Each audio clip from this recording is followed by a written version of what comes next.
Okey, buat sound check sikit bang. Okey. Ada dengar suara. Okey, kalau ada komen-komen sikit buat. Okey, ada dengar suara. Pak. Okey, dengar. Jelas. Okey, jelas.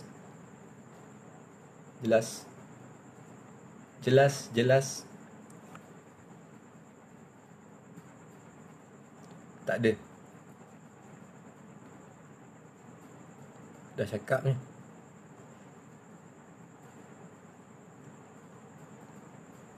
Ada dengar suara. Okey, kita buat balik. Okey, Assalamualaikum. Memang tak boleh kuat, bang.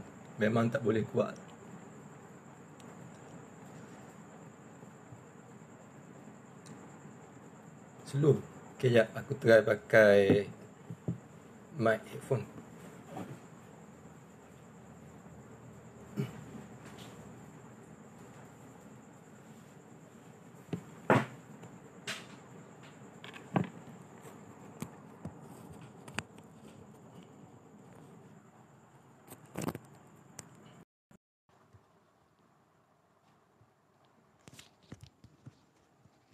Okey, dengar kuat. Jelas. Okey, jelas. Ada dengar suara? Dengar suara jelas? Bang, jelas. Okey, kalau ada dengar, minta komen sikit.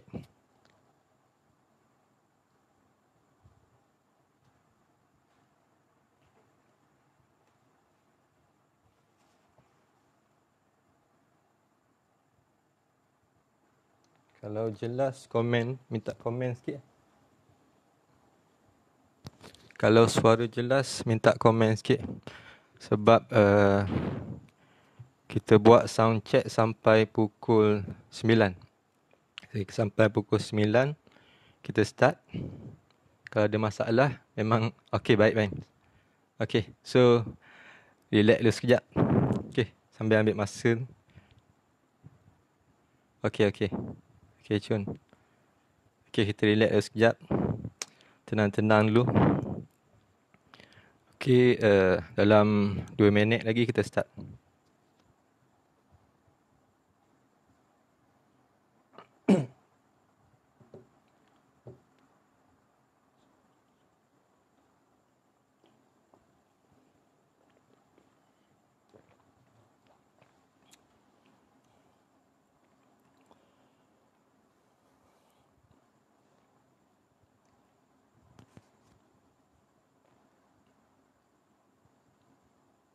Okey, relax. Sekejap. Sikit lagi dalam 1 minit. Okey lah, sini okey. Tak banyak masalah. Apa bang? Sebab kawasan kampung ni tak tu sangat. Kalau bandar Kuala Terengganu ada dalam 17 kes. Tapi dekat Dungun paling banyak. Dungun tak ingat tapi puluh-puluh lah banyak lah. Dungun dengan Besut kalau Terengganu. Area lain semua okey. Dekat Hulu Terengganu tak ada kes. Okey, Ben sihat.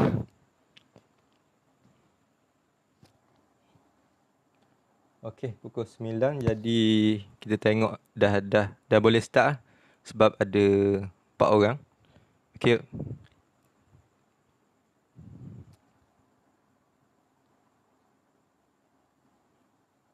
Okey, 5 orang. Okey, boleh start. Okey, Assalamualaikum warahmatullahi. Bismillahirrahmanirrahim. Selamat malam kepada semua yang mendengar. Harap semuanya dalam keadaan baik-baiklah musim ni. Dan sementara orang-orang lain ada yang tak bernasib baik macam kita, ada jugalah orang yang tak cukup makan ataupun tak ada tempat tinggal yang baik. Tapi kita, alhamdulillah, Tuhan beri lagi walaupun ada yang tak sempurna, walaupun dalam kurungan dalam musim PKP ni. semua orang tak ada peluang yang sama. Jadi kita harap kita doa yang baik-baik je lah. Jadi pertamanya kita masuk mukadimah dulu lah. Pertamanya nak ucap terima kasih kepada Benz sebab bagi saya peluang, bagi saya platform ni untuk sampaikan. Dan sebenarnya saya fikir ini bukan tajuk asal, bukan tajuk asal yang saya akan bentangkan untuk malam ni. Saya fikir ada tiga pilihan. Yang pertama, saya nak bentang sebuah kitab Ikhwan yang dipopularkan oleh Ikhwan, fi Zilalul Quran. Tapi ini bukan naskah asal, bukan naskah maksudnya. Bukan naskah yang ada 30 jilid ataupun yang telah ditranslate, dialih bahasa ke bahasa Melayu, yang ada saya jumpa dan dalam lebih kurang 11 jilid, dibuat 11 jilid, tapi buku tu besar tapi saya tak habis membaca. Dan ada satu buku kecil ni yang saya nak bentang. Dia ada dalam 230 muka surat. Okey, buku tu ditulis oleh saudara Syed Qutb, saudara Syed Qutb sendiri. Okey.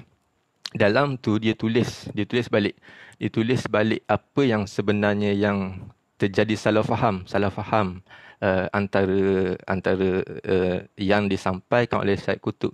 Dan buku kontroversi yang tulis tu, bagi saya lah, saya banyak juga bab yang tak setuju sebab dia lebih ke arah radikal, dan tapi Syed Qutb sendiri sebenarnya tak mengatakan bahawa buku itu adalah tafsir Al-Quran, dan dia juga tak kata buku itu ialah ada nilai atau apa-apa pun.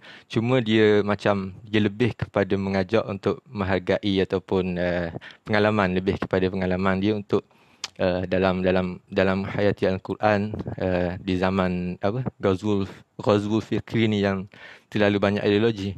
Ya, memang keras, tapi ya, saya rasa buku tu patut orang ada, patut kita semua ada. Dan di Mesir, kalau kita tengok di Mesir masa tu memang zaman ideologi, zaman penentangan kuat. Islamis ada blok Islamis, sosialis ada blok sosialis, dan geng-geng daripada pemerintah sendiri yang keras pun ada masa tu. Tapi tak tahulah keadaan. Dan yang kedua saya fikir untuk bentang sebuah buku dari Taha Hussein. Buku ni mungkin famous lah. Seingat saya Benz ada jual buku ni. Kalau tajuk asal Al-Fitnatul Kubra ni kalau kita alih bahasa ke bahasa Melayu, dia akan jadi fitnah terbesar ataupun, tapi dalam edisi DBP ada DBP terjemah, dia jadi fitnah terbesar dalam sejarah Islam. Kita balik ke Taha Hussein ni, kalau ada saudara ataupun siapa-siapa yang tengok biografi dia, tengok siapa dia ni sebenarnya. Taha Hussein dia ni buta sebenarnya. Dia ni cacat, dia buta, dia keluarga miskin. Tapi dia tak buta dari sejak lahir. Dia ada masalah masa umur 2 ataupun 3 tahun, saya tak berapa ingat. Masa tu dia buta, dan tapi dia belajar, dia rajin belajar, dia masuk universiti ataupun apa. Kemudian dia sambung dan dapat doktor. Dia banyak tulis buku, dan buku-buku dia banyak buku-buku yang hebat. Cuba cek kalau nak kepastian. Tahun-tahun dia tu dia bukan radikal, tapi saya tengok Taha Hussein ni dia ke arah sosialis. Walaupun ada sejarawan ramai sejarawan yang agak tak berapa berkenan dengan Taha Hussein ni. Ada ditulis macam Taha Hussein ni lebih kepada mengarut, lebih kepada romantis dalam sejarah. Tapi tak tahulah, tapi tengok biodata ataupun apa, dia memang orang hebat. Dia memang Taha Hussein orang hebat. Okey, tapi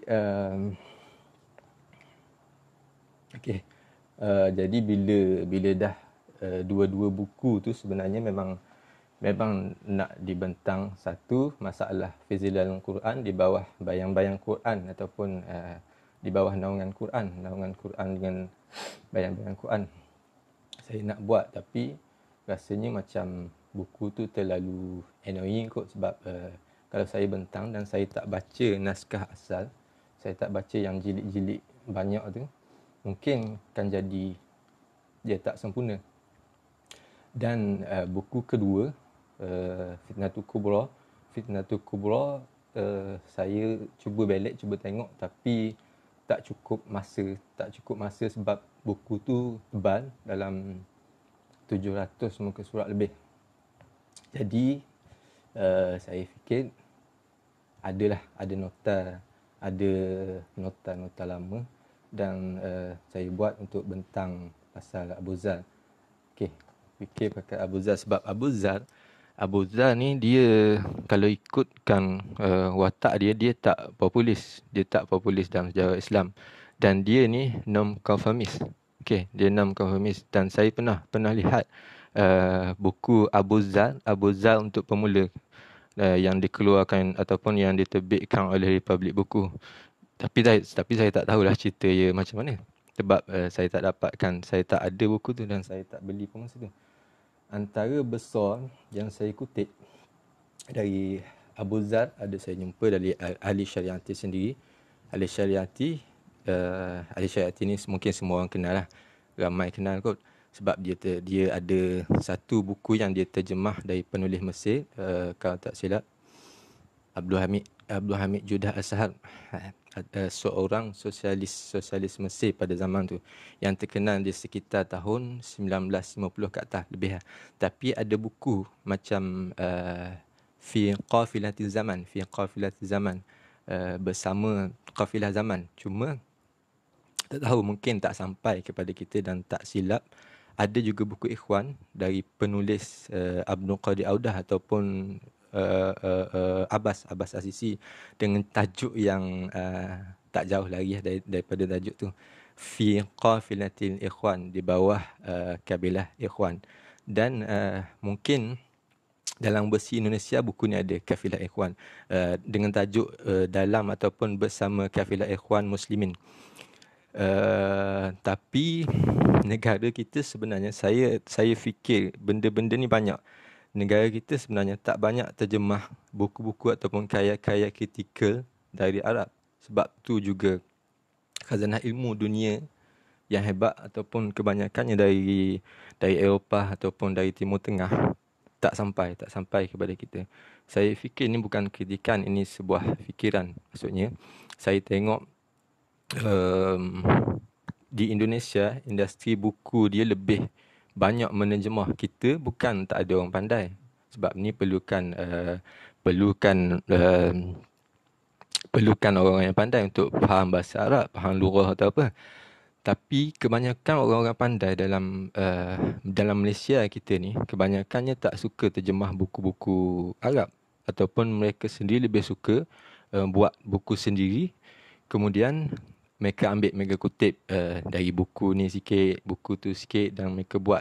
Ada banyak untuk tujuan politik dan kemungkinan orang-orang ni lebih suka mengajar di masjid ataupun mengajar di surau, boleh dapat RM50. Jadi tak payahlah buat kerja terjemah ni, tak untung. Okey, baik. Jadi kita sambung Abu Zar Al-Ghifari, ataupun nama sebenarnya yang paling masyhur ataupun yang banyak ulama kata, yang banyak ulama sebut, iaitu Jundub bin Janadah bin Sufyan Al-Ghifar. Dia ni antara orang yang awal masuk Islam. Ada yang kata dia masuk yang keempat masuk Islam dalam sejarah Islam. Ada yang kata yang kelima. Dan dalam riwayat Muslim, kalau tak silap, ada yang kata dia nombor yang ke-14 ataupun yang ke-15. Syiah banyak sebenarnya. Syiah banyak juga meriwayatkan kisah Abu Zar dalam literaturnya. Sunni ada, tapi benda ni kurang diambil perhatian bagi saya lah. Ibunya Ramlah binti Al-Waqi'ah. Kita tengok sikit Abu Zar. Ada beberapa perbezaan soal nama ayah sebenarnya. Soal nama ayahnya dan soal nama Abu Zar ni sendiri. Menurut kata banyak, dalam ada yang kata nama Jundub, ada yang kata Ashraqah, ada yang kata Abdullah. Tapi yang paling famous ya ada dua, iaitu Yazid dan Jundub. Okey, Yazid dan Jundub. Okey. Kalau kita tengok Abu Zar.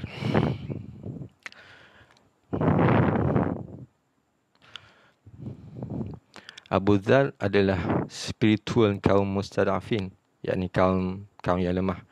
Dan yang ditonjolkan melalui figura Abu Zar dan ahli syariati sendiri sebut Abu Zar ni banyak dalam buku ataupun dalam ceramah-ceramah dia tulis, dia hurai, dia terang pasal Abu Zar. Dan ada satu buku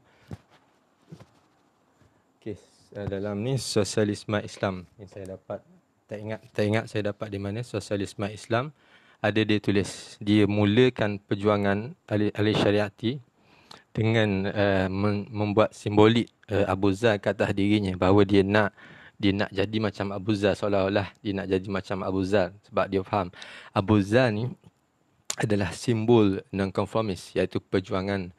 Dia tak kisah, dia tak peduli siapa pun dia akan lawan. Dia tak ikut arus. Dia bukan orang-orang macam kita. Dia bukan orang-orang yang tengok mana ada kepentingan, mana boleh dapat lebih, kita ikut. Tapi dia buat apa yang dia nak buat. Okey. Abu Zar ni saya fikir mungkin tentang nama sikit.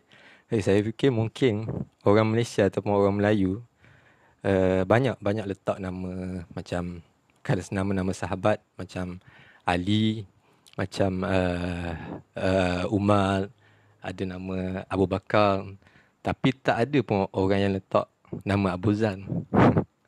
Tak ada sebenarnya. Tak jumpa. Tak tahu, mungkin tak jumpa, tapi ada ataupun tak jumpa. Dan kalau ada anak mungkin letaklah nama Jundub. Jundub ni sedap. Okey. Jadi Abu Zar dia dari wilayah Rifat, sebuah kabilah asli Arab, ataupun kampung dia ada sebut Kinani ada sebut Kinanah. Orang kampung ialah satu kampung yang di mana jaraknya antara dia in between di antara Mekah ke Syam. Maksudnya masa tu kalau orang-orang yang berdagang dari Mekah nak menuju ke Syam, dia pasti akan melalui wilayah Kinanah ni. Jadi kita masuk bab kisah silam Abu Zar dulu. Abu Zar ni ada orang yang ada dia banyak sebenarnya banyak, tapi tak banyak tentang adalah kebaikan dia. Jadi kita masuk Abu Zar ni, dia kemasukan Islam. Kisah Abu Zar masuk Islam. Dia masuk Islam sebab dia dengar ada orang yang mengaku jadi Nabi di Mekah. Sebab dia ni, kalau ikutkan Abu Zar, dia ada riwayat yang saya baca.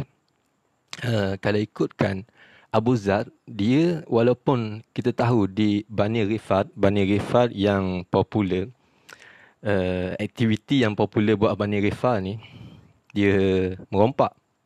Kalau kita baca ikut sudut moral, ia tak baik sebenarnya. Tapi Abu Zar ni, kalau kita cerita pasal Robin Hood, tahu Robin Hood mungkin dia dengan Robin Hood dulu dia lagi lah Robin Hood merompak. Tapi cara mereka sama. Mereka merompak, kemudian mereka tak makan seorang. Mereka bagi kepada orang miskin. Dan tu cara dia. Dan ada juga riwayat kata dia tak merompak, ataupun dia cuma minta ufti, ataupun bahasa kita pau. Dia pau orang-orang yang lalu, orang-orang yang berdagang dari Mekah nak pergi ke Syam, orang yang lalu ke daerah tu, dia akan pau orang tu. Okey, baik. Jadi dia tertarik dengan Islam. Dan satu lagi, sebab Abu Zar ni mengikut riwayat, ada yang kalau tak silap dalam riwayat Muslim juga, Abu Zar ni walaupun dia tak masuk Islam, tapi dia menganut fahaman monoteis. Okay. Monoteis ni kalau kita baca, ada satu buku yang saya rasa saya nak kongsi. ada yang dari Ali Syariati dalam buku ni, Agama Melawan Agama, Agama versus Agama. Ni buku kecil saya dapat dari Indonesia. Dalam buku ni ada dia buat Ali Syariati buat perbandingan antara multitheist dengan monotheist. Dan Abu Zar dia tak apa, dia tak Islam lagi masa tu, tapi kecenderungan dia dan sifat dia tak sembah berhala. Dia tak sembah berhala dan dia tak ikut amalan-amalan kaum dia ataupun kaum-kaum Mekah yang pergi ke Mekah untuk tawaf secara jahiliah tu, tak ada. Dan dia pun ada satu amalan yang popular masa zaman tu lah, yang popular, iaitu tilik nasib. Okey, ada tilik nasib apa. Tapi Abu Zar dia tak layan semua tu. Dia tak maksudnya dia tak percaya. Dia macam ada dalam fikiran dia, mungkin Tuhan beri ataupun memang dia punya fikiran yang baik, bahawa benda tu tak betul. Semua benda ni tak betul. Dia macam satu bentuk penindasan bahawa orang-orang kaya seolah-olah dia fikir orang-orang kaya ni sebenarnya mengeksploitasi orang miskin dengan cara buat macam tu. Mereka buat berhala, kemudian orang sembah. Bila orang sembah, dapat duit. Orang kaya dapat duit. Dan orang-orang Mekah banyak kaya-kaya masa tu. Hasil dari tu yang buat duit. Contohnya kita tengok dalam Abu Jahal sendiri pun. Abu Jahal pun kaya. Orang-orang Quraisy Mekah banyak yang buat benda tu lah. Jadi kita sambung. Bila dia dengar ada orang yang mengaku jadi Nabi di Mekah, lalu dia pun hantar. Ada riwayat kata dalam riwayat Muslim yang saya ambil, ada riwayat kata dia hantar Anis ataupun Hunais, adik dia. Dia hantar Hunais, adik dia. Dan kemudian Hunais sampai sana. Dan Hunais ataupun Anis ni mengesahkan cerita dia. Dan dikatalah memang ada orang yang mengaku jadi Nabi di Mekah masa tu. Jadi Abu Zar masa tu seolah-olah dia fikir, oh, ini memang dah kehendak aku, memang dah benda yang aku cari selama ni. Sebab selain Unais ataupun Anis ni, selain dia beritahu bahawa Muhammad mengaku jadi Nabi, dia juga cerita bahawa Muhammad ni bawa ajaran yang tak sembah berhala, mengajak sembah kepada Tuhan yang satu. Tu yang buat dia minat sebenarnya. Okey. Dan dia pun dengan semangat, dan masa tu juga dia siap diri dia lah. Dia siap diri, dia wasiat ke Unais ataupun Anis ni supaya jaga keluarga apa. Dia nak keluar, dia nak bermusafir ke Mekah. Dia nak pergi dan dia nak jumpa Nabi. Dan ada riwayat kata bekal yang dia bawa masa tu, perjalanan jauh, sebenarnya jauh. Saya tak jelas tapi memang jauh. Dan bekal yang dia bawa masa tu cuma air segelas, bukan segelas ataupun mungkin botol, tapi saya tak tahulah, mungkin zaman tu dia letak botol bekas apa-apa, tak tahu, tak jelas lah masa tu. Saya tak tahu. Dan dia bawa air, cuma air. Riwayat Muslim. Dalam Mukhtasar Sahih Muslim mungkin ada tulis benda ni, kalau tak silap. Boleh check balik.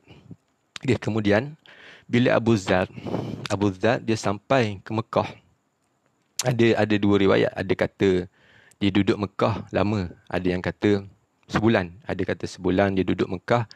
Dia duduk sekitar Masjidil Haram, dan dia duduk keliling, sebab di Masjidil Haram tu kawasan luas, dan dia duduk di keliling-keliling Masjidil Haram selama sebulan.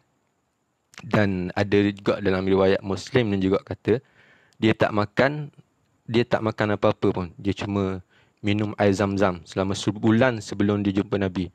Hak ni memang ada tulis dalam riwayat Muslim. Tapi kalau nak kepastian, mungkin kalau ada orang-orang sains ataupun apa-apa, mungkin boleh buat pengesahan. Sebab manusia ni boleh tak dia hidup, saya pun ada pertanyaan tapi saya tak tahu. Manusia ni boleh tak dia hidup sebulan tanpa air, tanpa makanan, cuma minum? Kalau betul, maksudnya betul lah cerita ni. Okey, ikut riwayat Muslim lagi, dia masa tu ada yang kata, dalam riwayat Muslim dia sebut, dia duduk tanya mana orang yang mengaku jadi nabi. Ataupun kalau bahasa Arab, kalau dalam situasi Arab masa tu, sebab semua orang lain jahiliah ni agama, yang sembah berhala ni agama. Mana orang yang murtad? Dia tanya. Mana orang yang murtad? Itu satu riwayat. Dan kemudian dia dipukul. Tapi lepas tu, dia tak berani dah. Sebab kalau dia guna cara yang sama, kemungkinan hajat dia tak sampai. Jadi, dia pun diam dan tengok, perhatikan orang je lah. Dia tengok siapa yang ada boleh tanya, dia tanya. Tapi sampailah satu hari tu, dijadikan cerita. Sampailah satu hari selepas dia ni sebulan duduk di pusing, tak tahu nak pergi ke mana, nak cari siapa, nak tanya siapa. Kemudian dijumpalah Sayyidina Ali. Mula-mula dia tengok Sayyidina Ali. Dia tenung Sayyidina Ali. Dia diam tapi dia tak cakap. Ini riwayat Muslim. Dan ada yang kata ada dua riwayat. Ada yang kata Sayyidina Ali tumpangkan dia di rumahnya pada hari kedua. Tapi dia tetap tak bercakap lagi masa tu. Jadi hingga hari ketiga barulah dia bercakap. Bila Ali tanya kenapa ikut dia, sebab dia tak bercakap, diam, dan dia ikut Ali. Ali pergi ke mana-mana dia ikut. Lalu dia jawab, dia boleh cakap. Dia kata, saya boleh cakap. Tapi kalau nak saya bercakap, kena rahsiakan perkara ni. Jadi Ali pun setuju. Masa tu dia tanyalah mana orang yang ngaku jadi Nabi tu. Akhirnya Ali bawa jumpa Nabi, sebab dalam masa tu Islam ni tak kuat lagi. Sebab kalau buat secara nyata ataupun saya buat Islam ni secara jelas, jadi Islam ni tak sampai ke mana lah. Jadi habis macam tu je lah. Jadi bila dia bawa jumpa Nabi, ada riwayat yang masyhur kata dialah yang pertama ni. Sumbangan mungkin dalam catatan sejarah Islam ada tulis dialah orang yang pertama yang mengucapkan salam, ataupun yang masa dia jumpa Nabi, dia sebut assalamu alayka ya Muhammad ataupun assalamu alayka ya Rasulullah. Ada riwayat kata, dan Nabi jawab wa alayka wa rahmatullah. Lepas tu barulah Nabi tanyalah dari mana, siapa bagi makan, dan tumpang di mana. Dan dia ceritalah dari awal sampai akhir, dari dia berjalan dari Kinanah sampai ke Mekah, dari dia duduk di sekitar Masjidil Haram dah sebulan dan tengok orang. Dan pendekkan cerita, dia masuk Islam. Dan sebenarnya dalam bab ni, Islam ataupun yang kita faham, Islam ni macam complicated, agak rumit. Islam macam rumit yang kita faham. Tapi bab Abu Zar masa tu cuma mengucap, kemudian masuk Islam. Okey, selesai. So jadi sebabkan masa tu keadaan Islam belum lagi ada pengaruh, belum lagi kuat. Akhirnya Nabi buat keputusan. Nabi beritahu Abu Zar, ya Abu Zar, balik. Nabi kata balik dululah dan beritahu, ceritalah kepada keluarga ataupun anak beranak dia, supaya semua tahu tentang Islam. Tapi Abu Zar, dia ada satu sifat. Sifat Abu Zar ni dia mungkin kita boleh pakai. Dia macam, kalau Abu Zar dia dapat satu hal yang baik, dia rasa macam benda ni puas pada dia, seolah-olah dia dah jumpa tujuan hidup. Bila dia dah jumpa tujuan hidup, lalu adalah dia macam kalau kita buat analogi ataupun kalau binatang, ada satu sifat binatang, yakni memang saya sebut ni agak tu sikit. Babi, ada orang tanya, pernah satu hari tu ada orang tanya saya, apa benda kebaikan babi ni? Ada tu saya pun dengar dari orang juga yang bercakap soal ni, yang beritahu pasal ni. Yang sebut pasal kebaikan babi ni, dia cerita babi kalau dia nak melintas jalan, dia tak macam binatang lain, dia tak macam kucing. Kalau kucing ataupun kambing ataupun lembu ataupun apa binatang lain, kalau dia melintas jalan, dia tengok kereta dia berhenti ataupun dia patah balik. ataupun dia tak jadi nak lintas. Tapi babi, kalau dia nak lintas, bermakna dia nak lintas. Dia tak kira sama ada langgar ke, mati ke atau apa pun, dia tetap nak lintas. Okey, tu kebaikan. Tu benda yang kita nak. Maknanya, hakul yakin tu ada pada Abu Zar. Lalu dia pun cerita dia, dia keluar. Ada yang kata dia ke pasar, ada kata dia keluar dari tempat jumpa Nabi, dia terus umum kepada orang ramai. Kita ambil yang paling masyhur, mungkin dia keluar ke Masjidil Haram ataupun ada dekat Basra. Dia sebut depan orang ramai, asyhadu an la ilaha illallah. Dia sebut. Bila dia sebut, orang-orang masa tu semua anti kepada Islam. Sebab Muhammad ni bahaya. Muhammad ni ancaman kepada elit Quraisy. Jadi Abu Zar dipukul dan ada kata sampai pingsan. Ada kata sampai mati dan banyaklah riwayat. Tapi mujur Al-Abbas ni kalau ikut sejarah Al-Abbas tak masuk Islam lagi masa tu.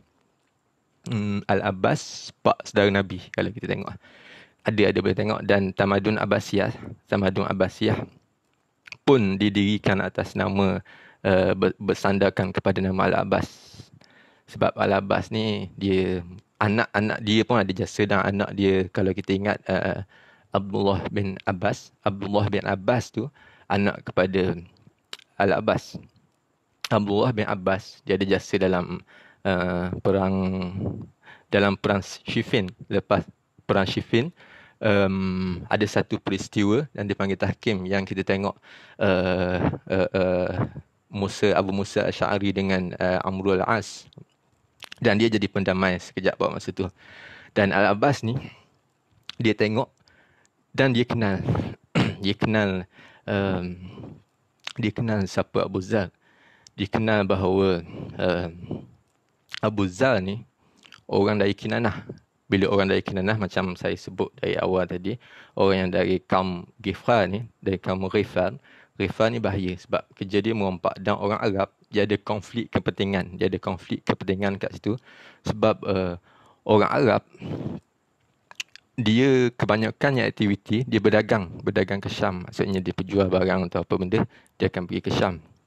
Dan kalau katakan dia pukul Abu Zar, kemudian Abu Zar bagi tahu kepada pak dia, mereka mungkin lebih teruk. Orang-orang Arab ni mungkin lebih teruk. Jadi nak tak nak ataupun memang terpaksa orang musyrikin masa tu, musyrikin Mekah lepas dia.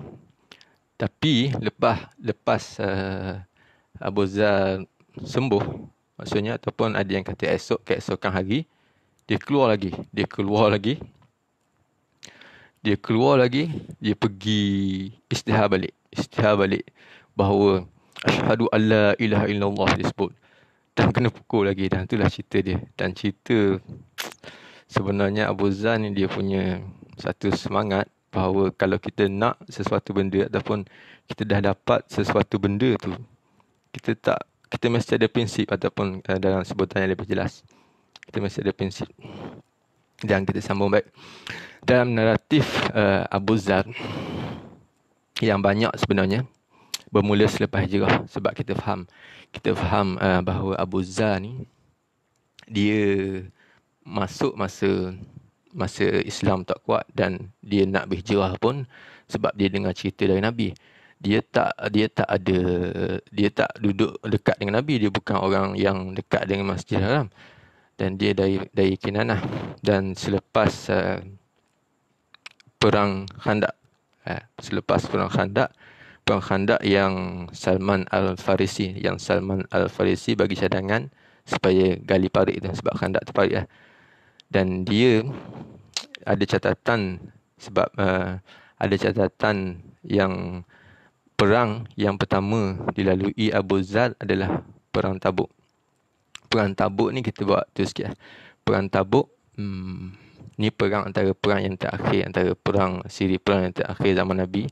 Hujung-hujung dah. Yang ni ada bersabit lah dengan Empayar Rom, dengan perluasan kuasa ataupun perampasan wilayah macam tu lah.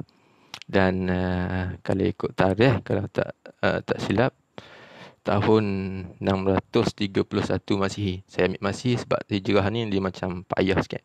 Masa tu cuaca panas.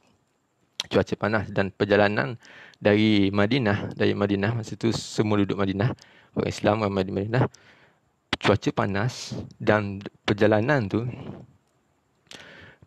jauh, perjalanan pula jauh.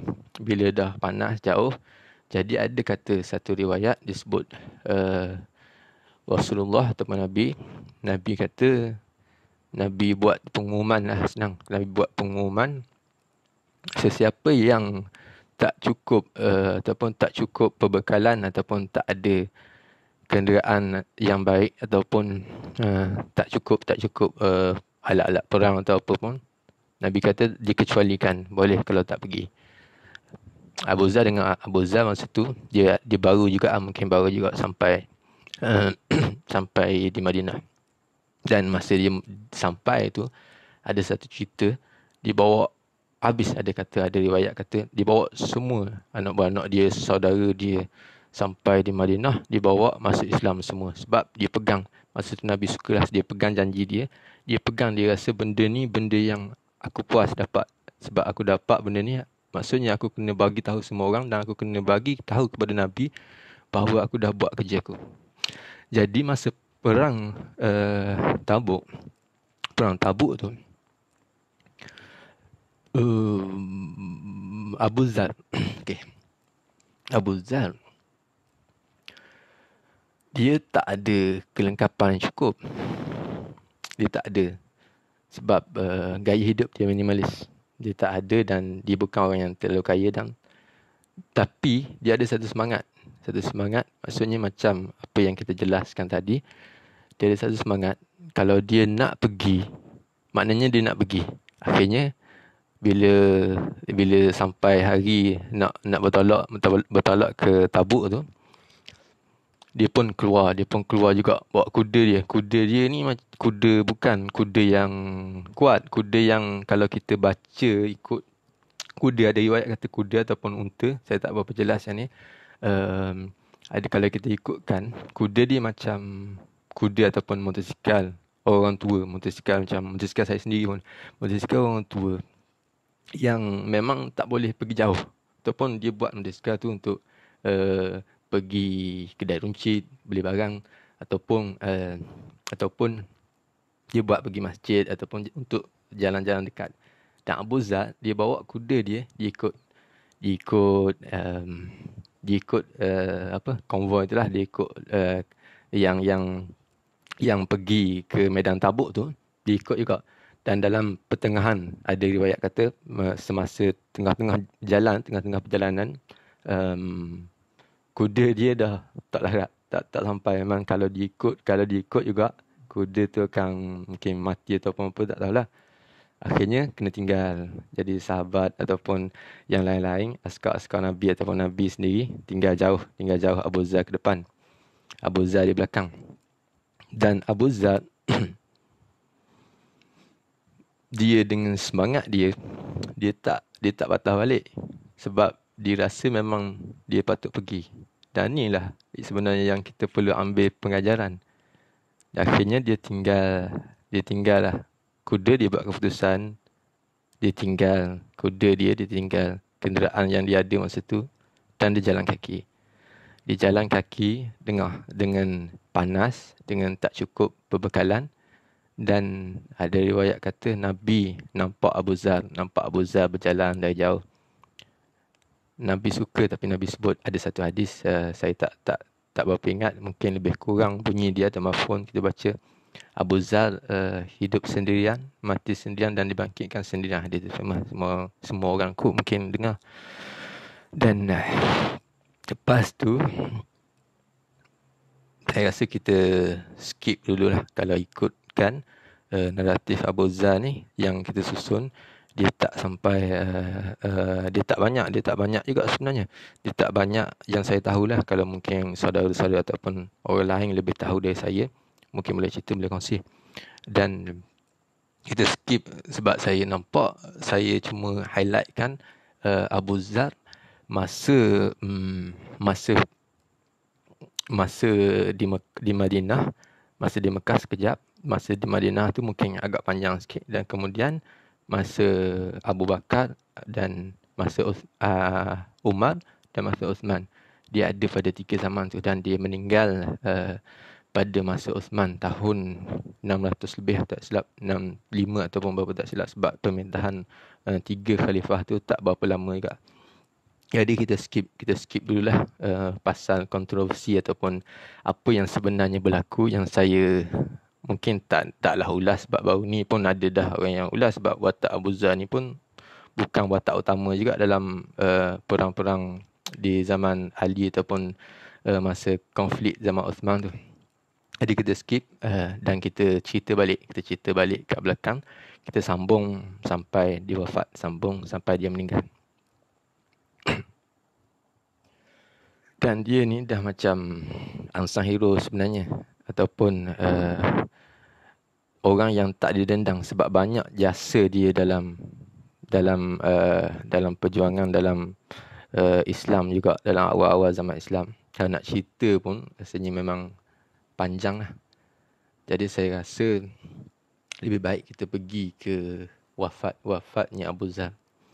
Abu Zar, tentang kewafatan Abu Zar ada 2 pendapat.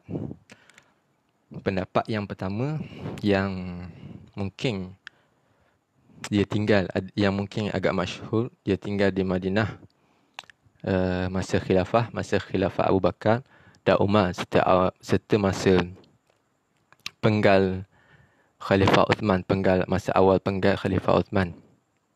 Dan ada riwayat lain yang kata bila dia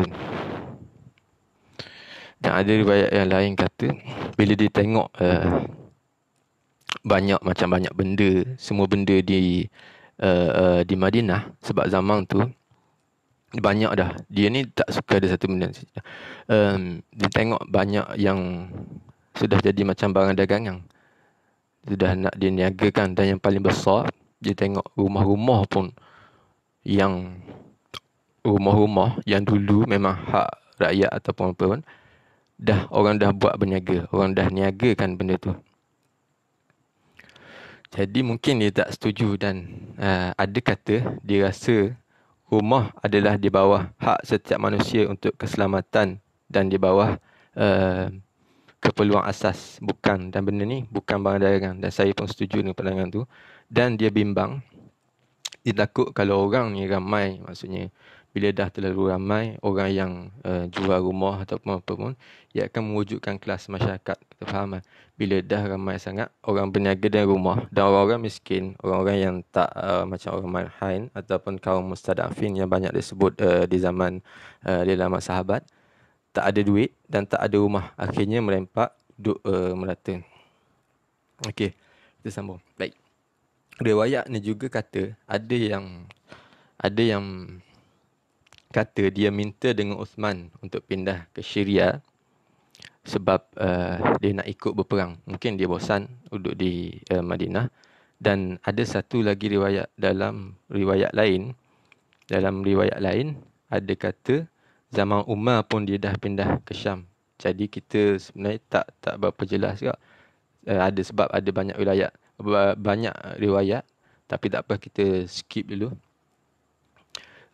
Abu Zar dalam At-Tabaqat Al-Kubra dicatatkan, di dalam Tabaqat Al-Kubra dicatatkan ada perselisihan dengan Sayyidina Umar. Ni ada dalam periwayatan hadis.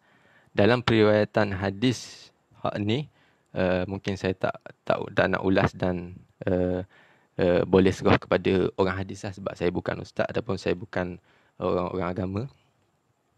Dan dalam Al-Majruhin ada catatan bahawa Abu Zar pernah dipenjara masa zaman Sayyidina Umar sebab dia berkeras dalam meriwayatkan hadis. Adalah konflik-konflik yang berlaku dalam zaman tu, tapi kita tak sebutlah, mungkin kita sebab kalau panjang sangat tu juga.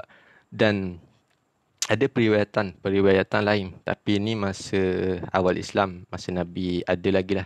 Ada satu ketika tu Abu Zar dia berbalah dengan Bilal bin Rabah. Dan yang ni popular, yang ni famous, mungkin kita semua pernah dengar. Dia berbalah dengan Bilal dan dia keji.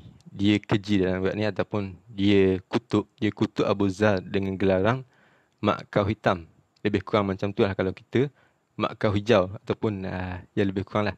Jadi Nabi bila masa tu Nabi lalu dan Nabi dengar apa yang Abu Zar kata kepada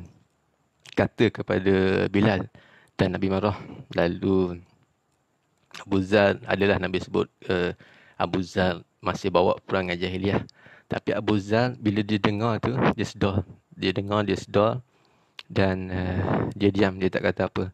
Dan ada riwayat kesan daripada yang apa yang Nabi sebut pada hari tu. Ada riwayat yang kata lepas kejadian tu dia tengok, ada orang tengok, mungkin orang pergi ke rumah Abu Zar, dia tengok Abu Zar melayan hamba dia sama dengan dia. Maksudnya makanan, pakaian sama dengan hamba dan apa saja sama dengan hamba. Sebab kebanyakan kalau ikut kearifan lokal, kearifan bangsa Arab masa tu, dia tak akan pakai ataupun dia tak akan makan apa-apa benda yang sama dengan hamba. Sebab benda ni dia anggap macam taraf rendah ataupun bahasa mudah. Baik, kita ringkas cerita. Mungkin kita ringkas sebab akhir nanti kita tengok balik lah. Kita tengok balik bab Uthman dengan Muawiyah. Pendapat yang masyhur kata dia pergi buat haji zaman Uthman. Kita sambung sebab nak sampai dekat wafat dia. Pendapat yang masyhur zaman kata dia pergi buat haji zaman Uthman dan masuk ke Madinah selepas dia minta kebenaran dengan Uthman untuk tidur di makam Nabi. Dan di Syria masa Muawiyah jadi pemerintah, Muawiyah hantar surat kepada Uthman untuk cerita bahayanya Abu Zar. Adalah nanti kita cerita bahayanya Abu Zar masa ni. Akhirnya dia dipanggil Uthman dan dia dibuang negeri. Dan antara yang dicatat ada 2 negeri besar yang dia tak dibenarkan masuk, itu Madinah, Syam atau wilayah-wilayah. Adalah yang sebut. Dan ada yang kata dia disuruh beruzlah dari orang ramai. Ada juga dan besar juga pandangan ni kata dia sendiri berkeputusan untuk beruzlah ke Rabazah. Dan akhirnya dia mati dalam pengasingan tu lah. Ini memang kisah yang sebetulnya. Ini yang semua ni ada tercatat dalam tarikh Yaqubi halaman, kalau kita orang sejarah mungkin boleh buat catatan 171 dan 172, dan At-Tabaqat Ibnu Sa'ad 226 dan hingga 229 ada yang catat. Dan dalam tarikh Tabari muka surat 336. Dalam Murush Al-Dhahab muka surat 698 ada dicatat bahawa Uthman melarang Abu Zar jumpa dengan orang lain sebelum dia pergi. Sebelum Abu Zar disuruh ataupun diarah pergi, diarah meninggalkan Syam, Syria masa tu. Dia tak benar siapa pun jumpa Abu Zar. Tapi ada 3 orang, iaitu Ali dan 2 orang puteranya Hasan dan Husin dengan Ammar bin Yasir. Dia berkeras untuk menghantar Abu Zar pergi untuk ucap selamat kepada Abu Zar dan apa benda lah. Ali dan Ammar ni ikut catatan adalah kawan baik dia, dan antara 3 orang ni dia macam 3 serangkai dalam persahabatan. Adalah saya baca Ali bin Abi Talib dengan Ammar bin Yasir adalah orang-orang yang baik sebab dengan Abu Zar. Sebab ketiga-tiga orang ni kalau kita tengok riwayat adalah lebih kepada kaum mustadafin ataupun macam bukan orang kaya, bukan bangsawan, ataupun dia mungkin ada keturunan bangsawan tapi cara hidup ataupun apa yang dia ada masa tu dia dah tak kaya, dah tak ada apa-apa, dan hidup dengan kaum sufah ataupun kaum mustadafin yang duduk sekitar Madinah masa tu. Okey, di Rabazah, catatan Ibnu Kathir dalam Al-Bidayah wa Nihayah muka surat 185, masa Abu Zar meninggal tu, tak ada seorang pun dekat dengan dia kecuali isteri dia. Maksudnya tak ada kawan ataupun siapa pun. Dia meninggal seorang diri, cuma isteri dia yang teman. Isteri dan teman. Dan dalam Al-Iqlam dicatat masa dia meninggal tak ada harta dalam rumah. Dan kain kapan pun tak ada, ataupun memang tak mampu. Keadaan dia memang meninggal tu dalam keadaan sangat sesak. Maksudnya kalau kita ni memang kalau sampai tahap kain kapan pun tak mampu beli, maksudnya memang sangat terdesak. Dan ada juga kata kat rumah dia tu cuma ada 2 dirham. Dalam A'yan Syiah ataupun kita sebut A'yan Syiah ataupun banyak kitab-kitab Sunni lain selain kitab Syiah, riwayatkan perbualan yang seperti ni. Okey. Ummu Dzar sedih masa Abu Dzar nazak hampir wafat, dan dia kata kau akan meninggal di padang pasir, dan aku tak ada kain kapan, tak ada satu kain kapan pun untukmu. Lalu Abu Dzar jawab, la tahzan, disebut jangan bersedih, tapi gembiralah, sebab aku dengar Nabi kata ada orang yang meninggal di padang pasir dan akan ada orang muslimin yang akan lalu dan akan menguburkannya. Jadi adalah orang lepas pada dia meninggal, adalah orang yang kuburkan ataupun yang urus jenazah dia yang dicatat dalam tarikh Islam. Ada Abdullah bin Mas'ud walaupun dia tak mengurus, tapi dia sembahyang jenazah untuk Abu Dzar. Dan Abu Dzar ni kalau kita tengok sifat dia, tawakal dia tinggi. Tak ada orang yang boleh lawan tawakal dia. Jadi nanti mungkin kita sebut sikit dalam bab mazhab Abu Dzar. Kita tengok balik, sambung dari sudut kepribadian. Dari sudut kepribadian Abu Dzar. Abu Dzar kalau menurut fiqh, dia ni special. Ini istimewa. Sebab ada mazhab dia sendiri. Ni kita masuk. Ada mazhab dia sendiri yang orang lain pun tak ada seorang pun boleh ikut, atau sebenarnya tak berani ikut. Yang pertama kita jelas, dia adalah orang zuhud, orang wara' ataupun, dan ada yang kata dia ni ada ikut syariat Nabi Isa. Saya tak pasti, mungkin ni hadis atau tak. Sebab ada baca Nabi Isa ada cerita memang Nabi Isa ni orang miskin. Nabi Isa adalah Nabi dalam sejarah Nabi adalah Nabi yang paling miskin.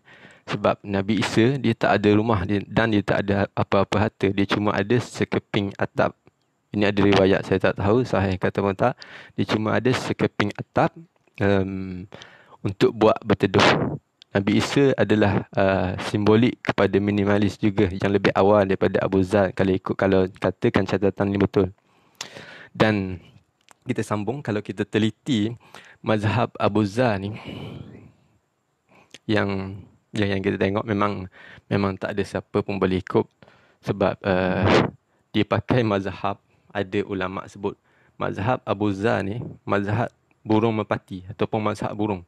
Maksudnya tawakal dia tinggi. Ada kita sebut sebelum dia. Okey, tawakal dia tinggi. Dan kalau kita tengok burung dia tak ada apa-apa. Dia tak ada bawa bekal balik, ataupun kalau dia nak bawa pun dia akan bawa bekal, bawa balik, kemudian dia bagi makan dekat anak dia. Dan burung dia cuma keluar pagi dengan perut kosong, dan balik petang, sama ada perut kenyang ataupun tak, dia akan balik. Itu sifat burung. Dan dalam mazhab Abu Dzar sebenarnya kalau kita faham, kita semua ni mungkin ada kot dalam minoriti, atau kita baca sebilangan kecil yang ikut mazhab dia. Dia tak ada bank. Abu Dzar tak ada akaun bank. Kalau kita ikut contemporary, kita ikut zaman sekarang, Abu Dzar tak ada bank. Kalau maknanya orang yang nak ikut mazhab Abu Dzar, dia mesti tak ada bank. Sebab Abu Dzar dia tak simpan duit. Dia cuma ada duit untuk sehari dihidup ataupun sehari dihidup cukup untuk diri sendiri ataupun untuk anak-anak dia. Kalau esok dia keluar pagi tak ada duit. Dia keluar pagi tak ada duit, tak ada apa-apa makanan, kemudian dia cari balik. Kalau dapat dan kalau tak dapat dia balik dan dia hidup macam biasa. Itu konsep tawakal Abu Zar. Sebab tu juga ada satu tafsiran Abu Zar dalam dan disebabkan oleh ni sebenarnya. Disebabkan oleh sifat dia yang macam ni, dia mengkritik Uthman dan dia mengkritik Muawiyah. Ada satu ayat Quran yang mungkin saya boleh baca dalam surah At-Taubah, muka surat 30, 34 dan 35. Kalau ada yang nak tengok sahih ataupun tak tu boleh rujuk. Okey, auzubillahi minasyaitonirrajim.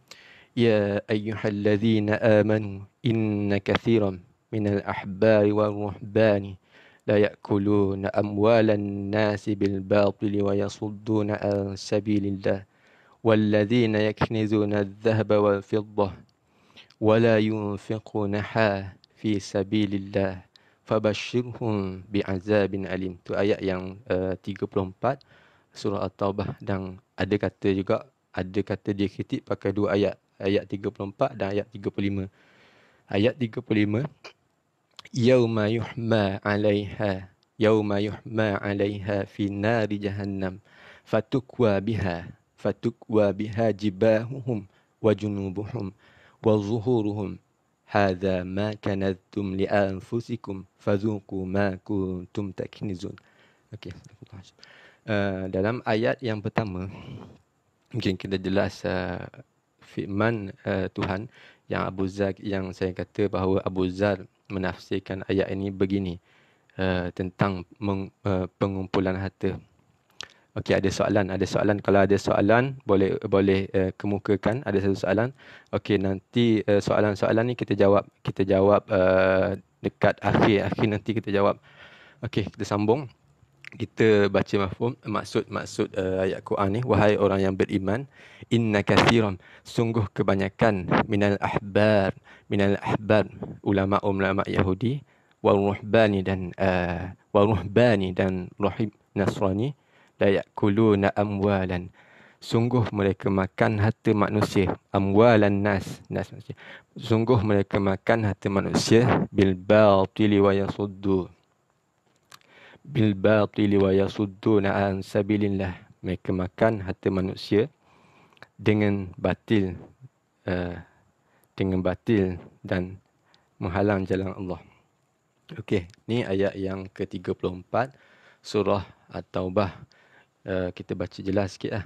Kebanyakan disebut dalam ayat ni firman Allah, kebanyakan, dan disebut dengan mula wahai orang-orang yang beriman. Sungguh kebanyakan ulama-ulama Yahudi dan rahib Nasrani, sungguh layak kulun, sungguh mereka makan harta manusia dengan batil dan menghalang jalan Allah. Itu ayat yang ke-34 surah At-Taubah. Dan ayat yang kedua, wallazi sambung, dan orang-orang nayaknizu, orang-orang yang menyimpan nazahaba emas, wal fiddah perak, wala yunfiqunaha, dan mereka tidak infakkan emas ataupun semua benda tu, wala yunfiqunaha fi sabilillah, dan mereka tidak infakkan di jalan Allah, fabashshirhum bi'azabin alim. Fabashshirhum Tuhan sebut, tapi kalau kita baca literal translate ni akan jadi fabashshirhum lebih kepada gembira.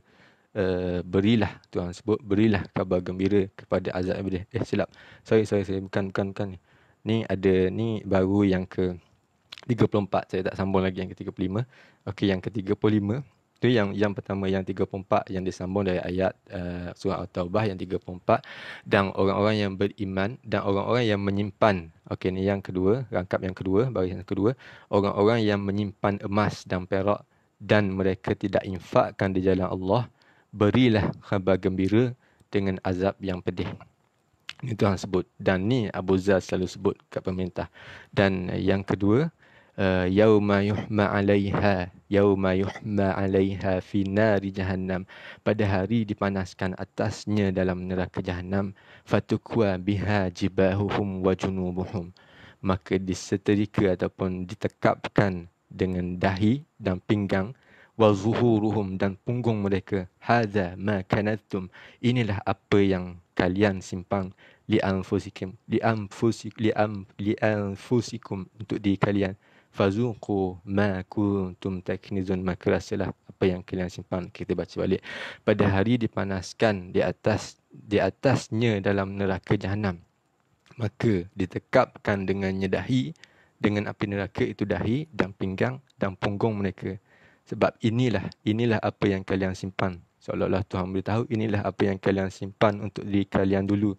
Maka rasalah apa yang kalian simpan. Jadi dengan ayat ni lah Abu Zar berhujah. Abu Zar berhujah bahawa tak boleh simpan harta. Okey, baik. Okay, kita sambung. Dan disebabkan ayat tu jugalah Uthman diam sebenarnya. Uthman diam dan Uthman tak tahu nak kata apa. Sebab Abu Zar, bila dia baca, dia antara orang yang alim. Kalau ikut dalam riwayat, dia antara orang yang alim, orang yang dekat dengan Nabi. Dan dia juga ada banyak tu tak banyak, dia ada riwayatkan hadis. Sebab Abu Zar, mungkin juga Abu Zar ni orang-orang yang dihormati pada zaman tu. Cuma di kalangan mufassir ataupun pengarang-pengarang kemudian, kalau tak silap, ada kita ambil sikit lah, kita tu sikit, bahas sikit bab ni. Dalam bab menzahirkan nikmat Allah, adalah yang dicatat dan ada dalil dalam Al-Quran yang bawa hujah bahawa harta, kekayaan mesti dizahirkan sebagai tanda syukur.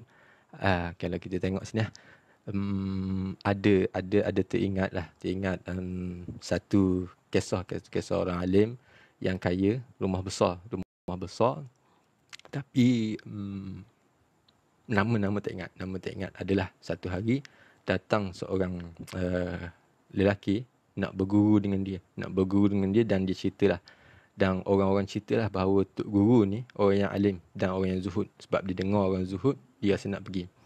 Akhirnya sampai di rumah Tok Guru ni, dia tengok rumah Tok Guru ni besar. Jadi tak kena dengan jiwa dia. Maknanya zuhud tapi tak kena dengan jiwa dia. Bila dia tengok rumah besar, dia kecewa dan dia tak jadi berguru.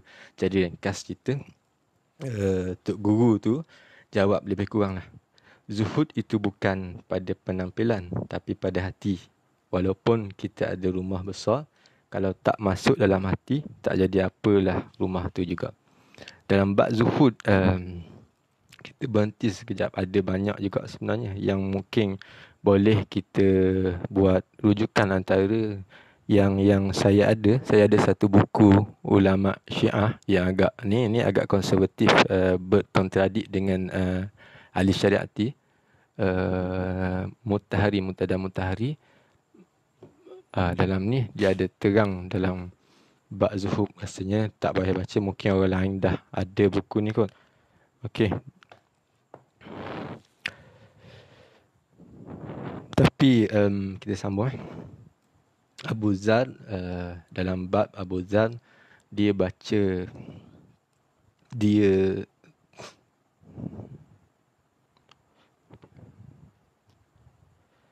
kalau kita baca secara sosial, dia tengok tahap sosial. Kita balas hujahan balas. Ini yang saya fikir, hujahan balas kepada bab zuhud ni, ataupun kita kalau nak rincikan mungkin zuhud ni lebih kepada hati.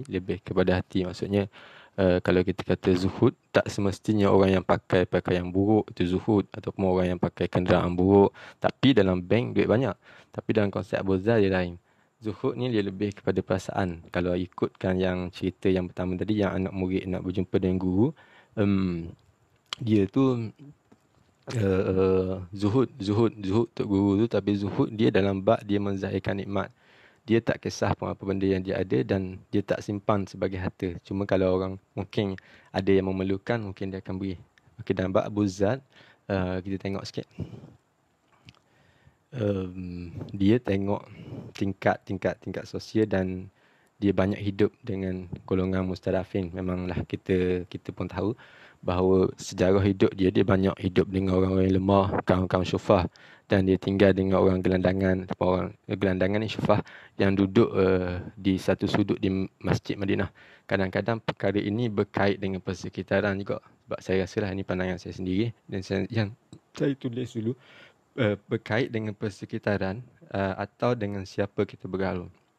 Sebab Abu Zar, kalau kita tengok, dia bergaul dengan masyarakat bawah. Jadi, bila dia bergaul dengan masyarakat bawah, dia lebih faham.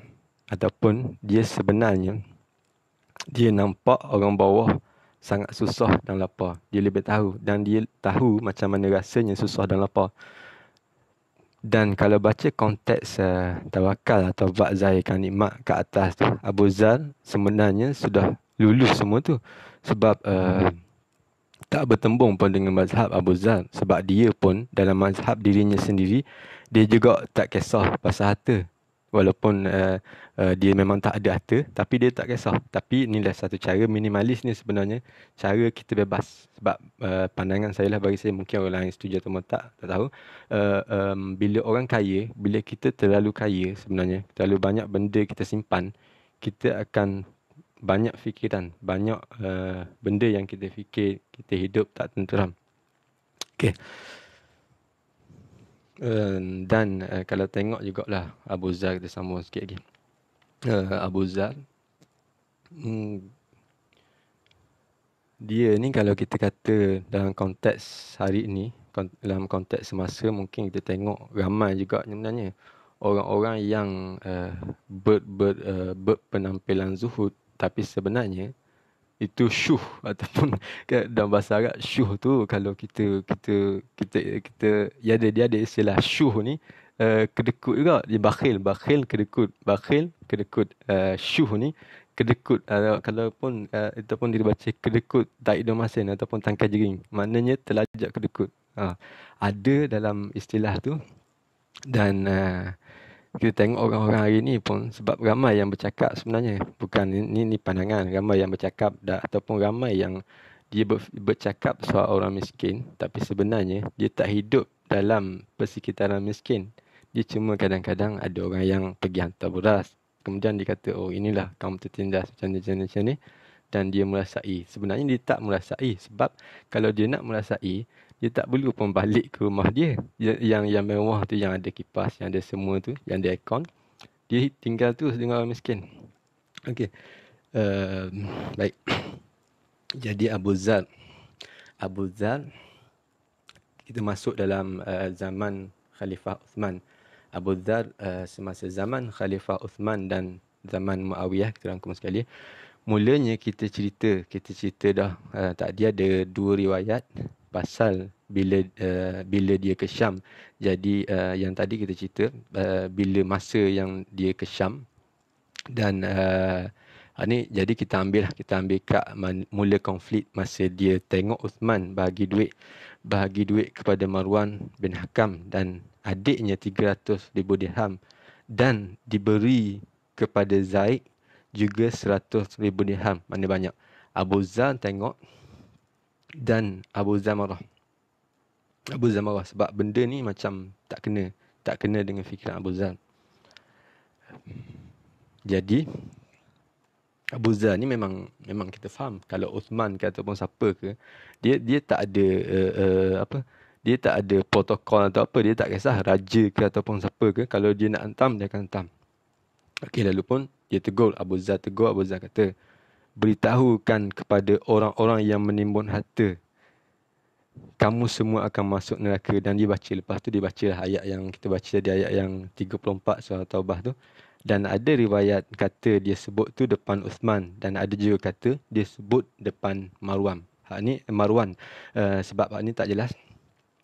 Bagi saya tak jelas, sebab saya tengok dari sudut pensejarahan. Dan dia bila Marwan, ataupun kalau kita ambil dari Marwan, kita ambil Abu Zar beritahu ayat tu kepada Marwan, Marwan bawa adukan perkara tu kepada Uthman. Dan Uthman hantar seorang, ada yang kata, ada riwayat kata pembantu, ada yang kata hamba, hantar seorang panggil Abu Zar minta penjelasan. Abu Zar pun datang Abu Zar kepada Uthman. Dan ada juga riwayat kata Abu Zar sebut depan Uthman. Apakah masa dijumpa tu, masa Abu Zar berjumpa dengan Uthman, Abu Zar sebut, Abu Zar ni memang orang yang lantang. Dia tak peduli semua benda. Dia tak peduli ada pangkat atau apa pun. Dia sebut kepada Uthman, apakah khalifah, ataupun dia baca Uthman, dia direct tu, apakah khalifah larang aku baca kitab Allah. Disebut sebab dia bacakan tadi, dia baca depan Marwan ataupun depan Uthman, ayat surah At-Taubah ayat 34. Dia baca, apakah khalifah larang aku baca kitab Allah. Aku lebih suka redha Allah walau dengan kejian atau kebencian Khalifah Uthman. Abu Zar ni tegas dan dia berprinsip. Maknanya bila dia kata macam tu, bila dia sebut dari awal, dia tak akan, ataupun siapa pun yang menggetak dia, dia tak akan tarik balik apa yang dia kata. Orang macam ni payah apa. Masa tu bila Abu Zar sebut begitu depan Uthman, Uthman diam. Uthman tak kata apa. Sebab Uthman tak mampu jawab. Tapi Abu Zar bila lama, dia tak habis. Abu Zar dia tak habis itu. Dia terus kritik apa yang tak kena, hingga apa yang tak kena pada zaman Uthman. Dan ada lagi kisah-kisah, antaranya soal Uthman dengan wang Baitul Mal. Ni bukan Uthman, ni saya rasa ni ya Uthman. Ini Uthman dengan Baitul Mal. Benda ni ada dia ditulis dalam tarikh Islam. Satu ketika tu ada Uthman bertanya kepada seorang penasihat agama lah. Nama dia Ka'abul Ahbar.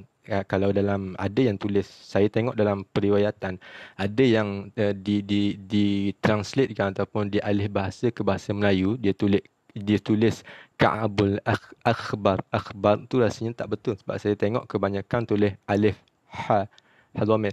Alif ha dia sebut Ka'abul Ahbar. Ka'abul Ahbar ni orang Yahudi yang masuk Islam kemudian dah, masa zaman kemudian dah, zaman kalau tak silap zaman Islam dah kuat dah. Dan dalam riwayat Syiah banyak kalau kita tengok dalam riwayat Syiah dan catatan sejarah Syiah, kita tengok banyak Ka'abul Ahbar ni. Jadi masa tu Abu Zar dengan Uthman tanya pendapat Ka'ab bahawa khalifah tak boleh pinjam sebenarnya. Jadi Abu Zar dengan Uthman tanya pendapat Ka'ab bahawa khalifah boleh tak, dia Uthman tanya, boleh tak khalifah meminjam duit dari Baitul Mal kalau dia tak ada duit dan akan bayar balik bila ada duit nanti? Ka'ab jawab, Ka'abul Ahbar ni jawab, tak ada masalah. Macam ringkas. Okey. Dia jawab tak ada masalah. Abu Zar dengar dan Abu Zar marah. Itu Abu Zar kata, Abu Zar mencela Ka'abul Ahbar. Ada setengah riwayat kata, celakalah wahai anak Yahudi. Disebut, adakah kamu nak ajarkan kami tentang agama kami? Itu yang Abu Zar sebut. Dan ada riwayat lain kata, orang kaya yang hanya tunaikan zakat. Ada orang kata orang kaya yang hanya tunaikan zakat. Ini tentang zakat. Nanti kita sebut lagi. Nanti kita cerita bab zakat. Ada riwayat lain kata orang kaya yang hanya tunaikan zakat dan tak bagi makan orang lapar, tak kisah orang miskin atau jiran yang miskin atau yang belum cukup sempurna. Dan dari riwayat inilah ada tafsiran ulama.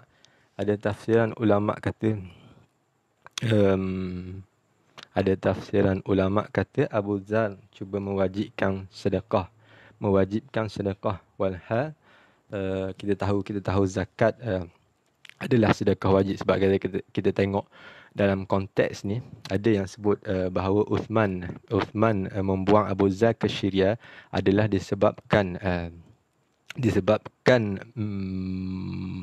Abu Zar berijtihad ataupun berfatwa bahawa sedekah adalah wajib. Ni dari riwayat Sunni banyak bahawa semua sedekah adalah wajib. Walhal dalam konteks asal memang kita faham konsep sedekah dengan zakat. Sedekah ni sama je sebenarnya. Zakat ni pun sedekah, tapi bila jadi wajib, zakat tu adalah sedekah wajib.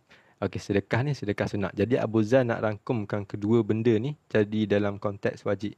Jadi sedekah ataupun zakat, Abu Zar nak buat jadi wajib. Semua kedua ni jadi wajib. Okey. Jadi dan masa tu masa bab zakat ni, Abu Zar kata, Abu Zar ataupun Ka'ab Ahbar jawab bila Abu Zar sebut bahawa orang kaya yang hanya tunaikan zakat dan tak bagi makan orang lapar, tak kisah orang miskin atau jiran yang miskin, belum cukup sempurna lagi zakat dia, belum cukup sempurna lagi apa yang diberi kepada orang miskin. Sebab mungkin pada masa tu bila dah berlaku apa yang kita sebut strata ataupun tingkat kelas masyarakat, bila dah terlampau tinggi, bila bermasalah, benda ni akan jadi masalah kepada orang-orang bawah, jurang, maksud saya jurang yang tinggi. Orang-orang bawah akan bermasalah, akan ada orang gelandangan, akan ada orang miskin, orang-orang yang tak cukup makan, tak cukup pakai. Contoh macam kita tengok di negara kita ataupun di bandar-bandar besar, benda ni banyak berlaku. Okey. Dan semasa tu lepas pada Abu Zar sebut ayat tu, Ka'abul Ahbar ni satu lagi yang dicatat tentang pertelingkahan antara Abu Zar dengan Ka'abul Ahbar. Ka'abul Ahbar jawab, cukuplah tu, dan dia sudah ikut kewajipan ataupun maksud yang lebih kurang, maksudnya cukup. Ka'ab sebut cukup. Abu Zar sekali lagi marah dan dia kutuk Ka'ab ni, dan ada yang kata dia pukul Ka'ab Ahbar. Akhirnya kerana peristiwa ni saya tengok dah catatan, akhirnya Uthman jadi serabut dengan Abu Zar. Dan banyak yang Abu Zar kritik Uthman. Macam kita kok, bila dah terlampau orang tu menekan ataupun dah memang kita nak memerintah, ini tak boleh, itu tak boleh. Jadi memang Uthman ni, saya tak nak sentuh bahawa apa dasar Uthman. Memang agak lebih terbuka, Uthman lebih terbuka. Dan bila Abu Zar banyak sangat menentang tindakan Uthman ataupun apa-apa yang Uthman nak sampaikan, jadi macam satu masalah kepada pemerintahan. Uthman nampak benda ni bahaya. Akhirnya bila bahaya, dia fikir dia hantar ke Muawiyah. Akhirnya dia perintahkan, ni ada ayat juga, diperintahkan Abu Zar keluar dari Madinah dan Abu Zar pergi ke Syam. Di Syam Muawiyah, di Syam ada Muawiyah. Dan sampai di Syam, dia ingat mungkin Uthman ingat bila dia dah hantar jauh, maksudnya mungkin dia rasa macam tak ada dah di sini pun, di Syam. Mungkin dia fikir tak ada dah orang-orang yang selalu dekat dengan dia ataupun orang yang selalu dengar apa yang dia cakap. Tapi Abu Zar dia tetap tak habis di situ, dan dia tetap mengkritik. Dan bila sampai di Syam, dia kritik Muawiyah. Dan banyaklah yang dikritik. Antara yang famous yang Abu Zar kritik Muawiyah adalah soal harta Baitul Mal. Harta Baitul Mal ni kita tahulah, rumah harta yang memang konsep dalam khilafah tu ada Baitul Mal, adalah kekayaan. Muawiyah memfatwakan bahawa harta Baitul Mal adalah kekayaan Allah. Abu Zar kata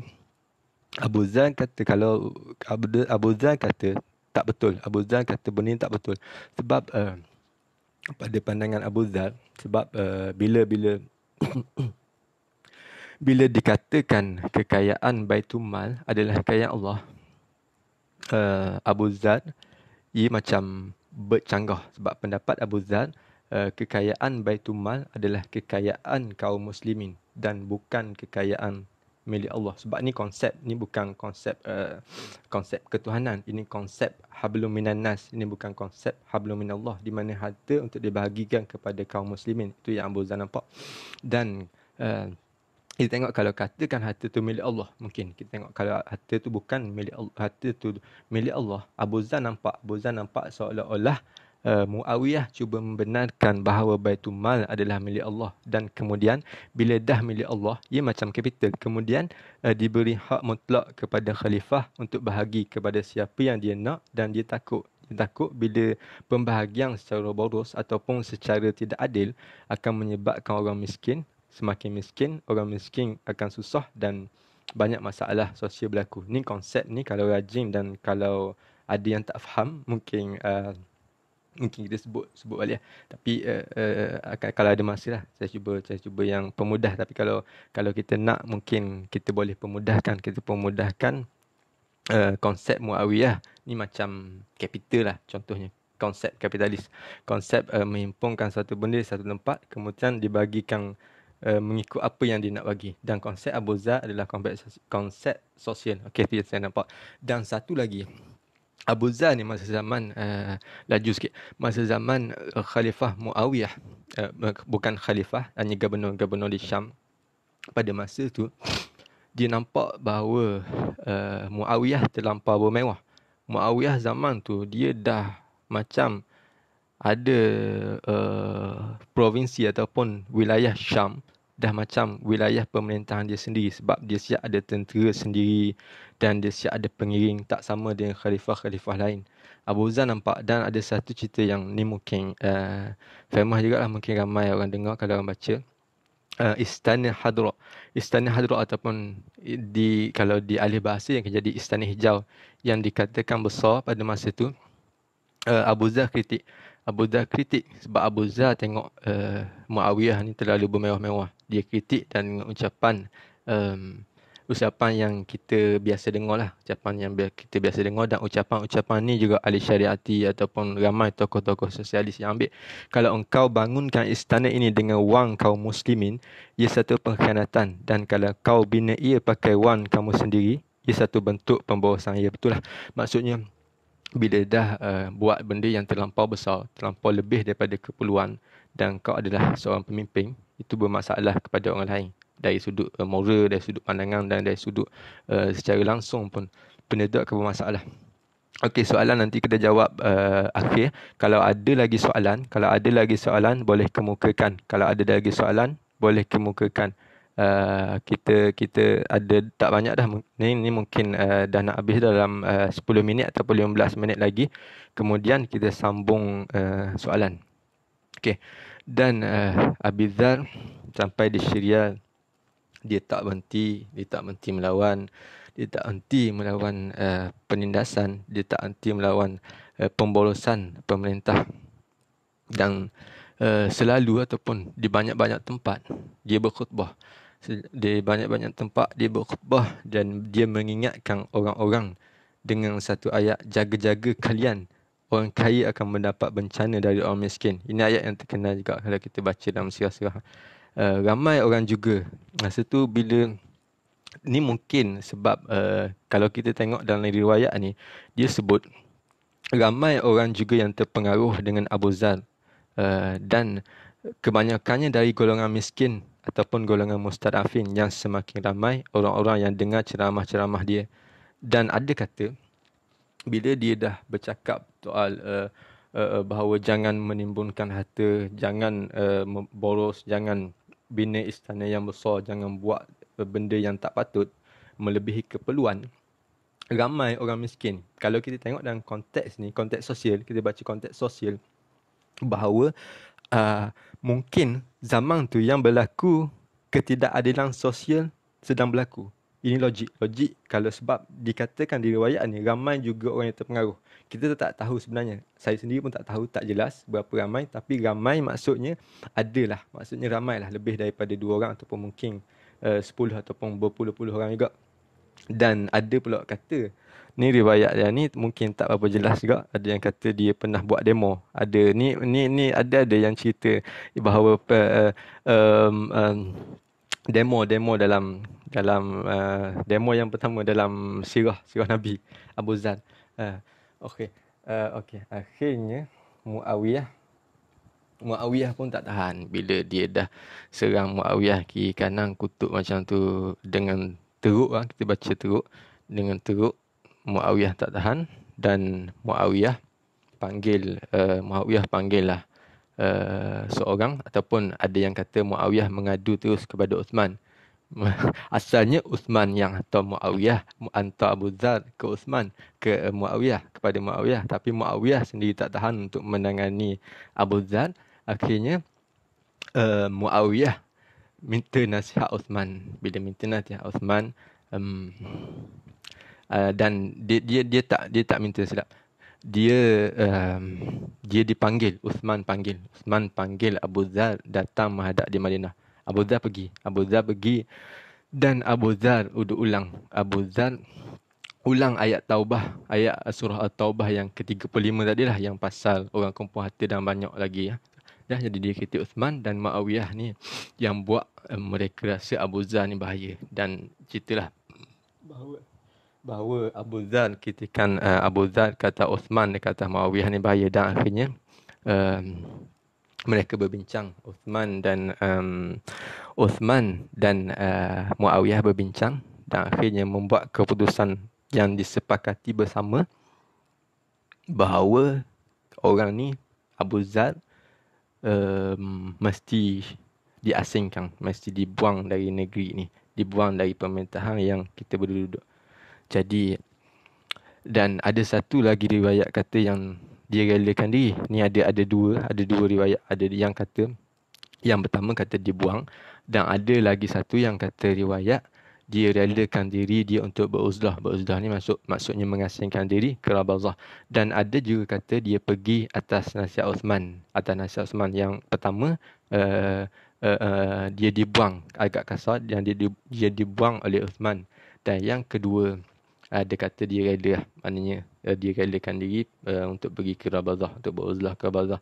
Dan ada kata yang ketiga, dia dengar atas nasihat Uthman. Bila Uthman nasihat suruh pergi, maka dia pun tinggalkan Madinah ataupun tinggalkan Syam. Dan lepas dia mati, ada catatan sikit soal temang yang baik bagi dia. Ada dua orang kalau kita tengok dalam tarikh mungkin kalau tak silap tarikh Yaqubi ada tulis pasal ni, tentang sahabat baik dia, Ammar bin Yasir dan Ali. Masa tu Ammar bin Yasir, dia dengar seolah-olah dia mengkritik tindakan Uthman dan Muawiyah membuang Abu Dzar ataupun menyebabkan Abu Dzar keluar jauh beruzlah daripada masyarakat.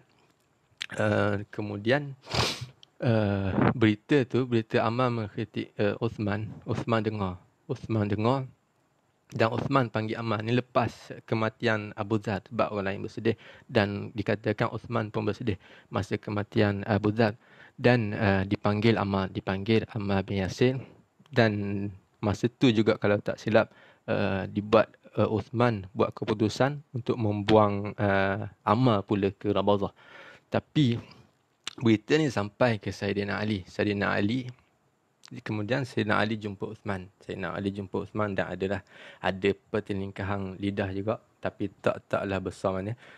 Ali jumpa Uthman sehinggalah sampai ada balah, dan sampai satu ayat ada sebut, kalau kau marah mesti kau buang. Itu maksud Ali, maksud yang saya bacalah, maksud apa yang Ali kata. Dan bila Uthman dengar ayat ni kalau kau marah kau buang, ni macam cerita Piramli. ada cerita Tiga Abdul. Okey, mungkin Piramli ambil ilham dari cerita ni, dan dia buat contoh, kalau marah tak ingat, kena jual. Okey, kalau marah kena jual. Okey, dan dalam ni lah Ali bagi tahu kepada Uthman, kalau kau marah mestikah kau buang? Ini macam satu sindiran yang agak sini. Tapi Uthman mendengar, dan akhirnya Uthman tetap batalkan keputusan tu. Dan dalam kebanyakan riwayat Syiah ataupun Sunni ataupun Ali ataupun semua, Abu Dzar dan Ammar ni memang rakan baik sejak dari awal Islam. Dan ni boleh cari sendiri kalau terang mungkin agak panjang. Jadi Kita tutup setakat tu je lah untuk bahagian perbentangan ni, dan kita buka kepada soalan. Okay, kalau ada soalan boleh tanya. Okay, saya baca soalan. Ni dari penganjur sendiri, dari saudara Ben Ali. Menurut pandangan saudara, adakah sekular juga mempunyai tradisi zuhudnya yang tersendiri, seperti konsep minimalis yang saudara sebutkan tadi? Epicurus dari Greek juga menganjurkan hal kezuhudan. Bagaimana pandangan saudara? Sosialis sendiri menganjurkan idea yang praktik kezuhudan. Okey, baik. Ni saya jawab berdasarkan pemahaman dan apa benda yang saya tahulah. Kalau benda yang saya tak tahu, saya tak jawab. Okey, konsep zuhud ni saya sebenarnya secara jelas memang saya bersetuju. Walaupun Epicurus di Greek menganjurkan hal kezuhudan yang disebutkan oleh Ben Ali ni, mungkin dalam Islamologi ataupun ada satu yang saya tak berapa ingat yang ahli syariati bahas. Dia buat perbandingan konsep ini dengan tamadun Greek. Dan saya setuju, memang bendanya ada. Kezuhudan ni bukan cuma sifat Islamis, bukan cuma sifat orang Islam. Dan banyak sebenarnya yang kita boleh tengok yang ada pada hari ini, ataupun kita tengok tokoh-tokoh di negara di belah di Cuba, contoh macam yang ada sekarang, Mujica Cordano tu pun zuhud kalau kita baca dari istilah tu. Kalau kita tengok dari konsep zuhud tu. Jadi zuhud ni bukan hanya takluk kepada Islam. Okey, soalan seterusnya. Okey, dari Muhammad Iqbal Haras. Okey, ni orang orang sejarah ni. Dia lebih tahu dari saya. Dan banyak dan soalan dia ni macam menjerat. Okey. Muhammad Iqbal Haras. Okey, dia sebut benarkah Abu Dhal seorang autism ni ada juga, saya ada terbaca disebut sebagai mild autism. Mild atau mild, saya tak tahu bahasa Inggeris baca macam mana. Okey, dia sebut sebab adalah sebab. Saya pun tak pasti sebenarnya, tapi kalau menurut pandangan peribadi saya, dia autism ni dia macam lebih kepada cacat. Kalau kita baca secara kasarnya cacat. Dan Abu Dhal, saya secara peribadi saya rasa Abu Dhal bukan autism. Sebab kita tengok dia ni berakal sempurna, dan tindakan-tindakan dia walaupun nampak macam bodoh, ataupun kita baca macam melulu, ataupun tak banyak berfikir, tapi dia banyak juga ada juga banyak benda yang bagus tentang Islam. Jadi setakat tu je lah saya tahu, dan saya nak menafsirkan sama ada dia ni autism ataupun tak, saya tak tahu. Itu bukan bidang saya. Mungkin doktor-doktor yang orang-orang yang belajar bab ni, orang yang lebih tahu. Jadi soalan seterusnya, tidakkah pemikiran Abu Dhal seperti anda terangkan? Ini dari Amir Zainal Abidin. Okey, Amir Zainal Abidin. Tidakkah pemikiran Abu Dhal seperti anda terangkan terdapat kontradiksi? Okey, baik. Satu, beliau seolah-olah menyatakan tidak boleh mengumpul dan memiliki harta. Dan dalam masa yang sama, beliau menyatakan mengumpul harta, beliau menyatakan sedekah itu wajib, sedangkan zakat dan sedekah antara dikutip melalui sebahagian harta pemilikan individu. Dan tu kalau Abu Dhal tak setuju individu memiliki harta, jadi macam mana zakat dan sedekah dapat dikeluarkan? Dan kesemua harta dimilik negara, macam mana nak wujud Baitul Mal? Dan kalau kesemua harta nak dimilik negara, Okey. Nak dimilik kepada hilang dah. Sedangkan zakat sedekah adalah dikutip melalui sebahagian harta pemilikan individu. Dan tu kalau Abu Dhal tak setuju individu memiliki harta, jadi macam mana zakat dan sedekah dapat dikeluarkan?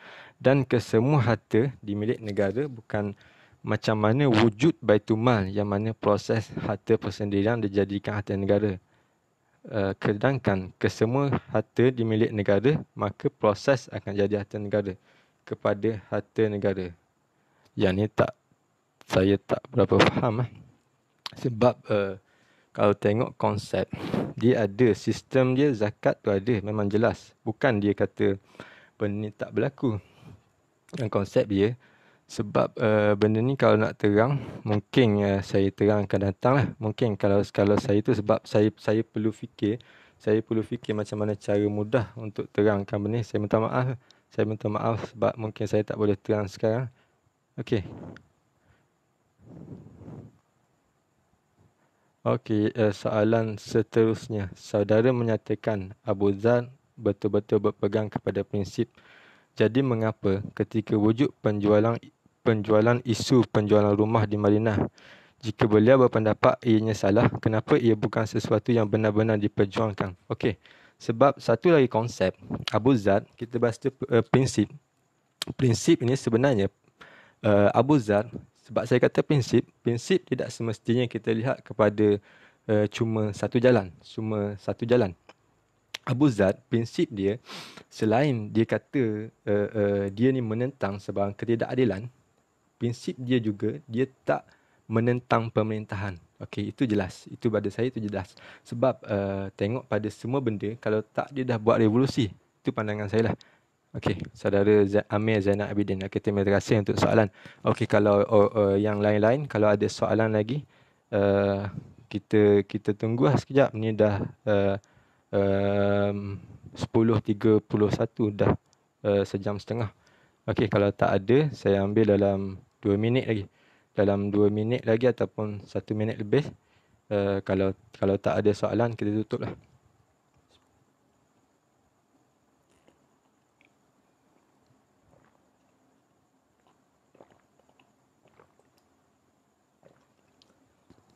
Okey, kalau tak ada soalan, kita tutup. Seminit. Okey, seminit.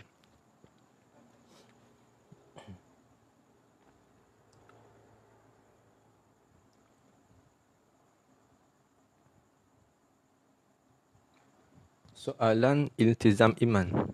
Tak jumpa, jap.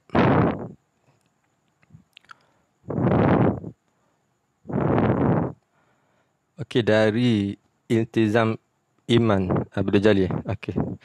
Adakah kelantangan bersuara menjadi punca utama Abu Dzar terasing? Jika ya, apakah kekurangan ataupun kesilapan Abu Dzar yang kita dapat pelajari untuk menyuarakan sesuatu dengan baik? Okey, ni soalan yang agak berat juga bagi saya. Sebab nak tengok, kita kena tengok konteks ataupun ada pernah bercakap dengan Aduka, saudara Aduka Tauna ataupun Khionizam yang tu dulu. Aduka kata kita masalah sebenarnya tengok pada pasaran. Tu saya setuju. Bila kita nak buat sesuatu perkara, kalau contoh kita bagi analogi, kita nak berniaga, tapi barang yang kita nak jual tak ada orang nak, tak ada permintaan di situ. Jadi benda tu pun tetap tak berjaya. Dan kita dalam konsep ni, kita tak akan boleh jual. Tu sama juga macam ada parti di Malaysia, parti kecil yang tidak boleh diterima oleh majoriti. Itu konsep. Dan untuk jawab soal bersuara yang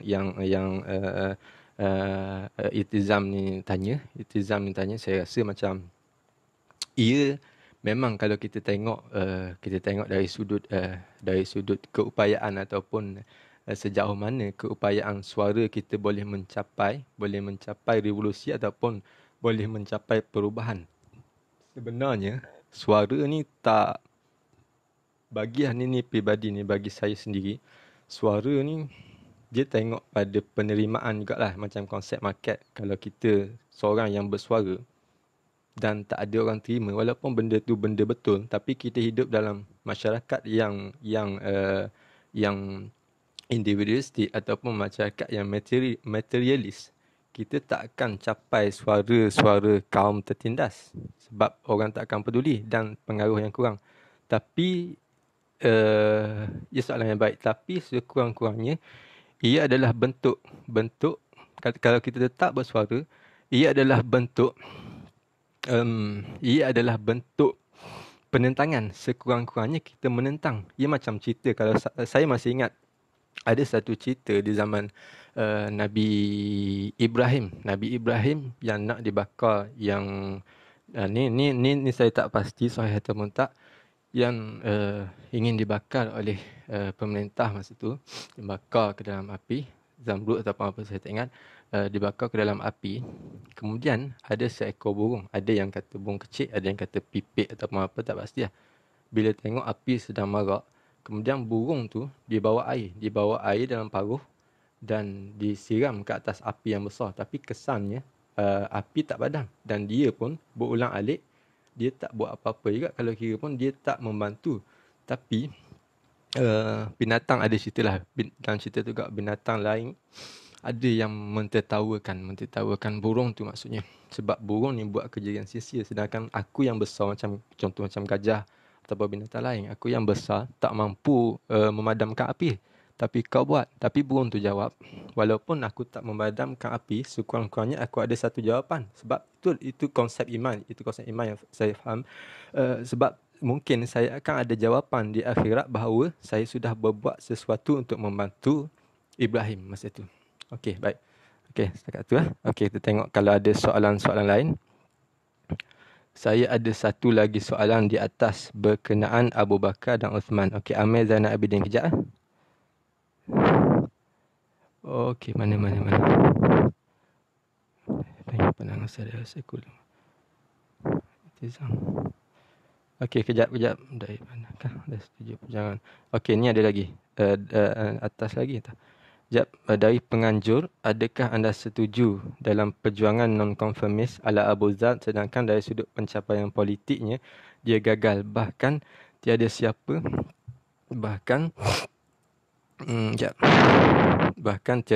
yang bersama dengan beliau ketika beliau meninggal melainkan isteri beliau, seolah beliau tiada apa-apa strategi, dialis dan pragmatis seperti Muawiyah, Amru dan lain-lain untuk menyampaikan tujuan politiknya. Seolah-olah dihentam kromo dan dia belum terbukti tak sesuai menjadi pemerintah baik seperti Nabi, Abu Bakar, Uthman, Ali dan bahkan Muawiyah. Okey. Ni saya rasa yang bertanya lebih tahu kot. Tapi saya jawablah setakat apa yang saya tahu. Soalan ni maksudnya saya pun rasa sama tindakan dia. Tapi saya tak, mungkin ini bukan benda yang saya tak benar-benar faham jugalah. Ni macam kenapa?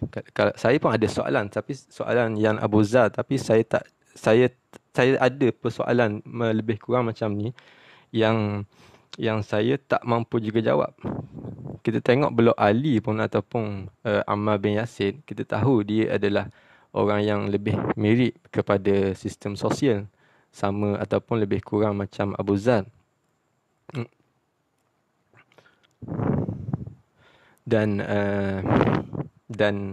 ya, benda ni betul pada pandangan saya sendiri, bahawa Abu Zar ni memang perjuangan dia tak menghala ke mana-mana. Tapi seperti saya jawab soalan Iman Abdul Jalil tadi,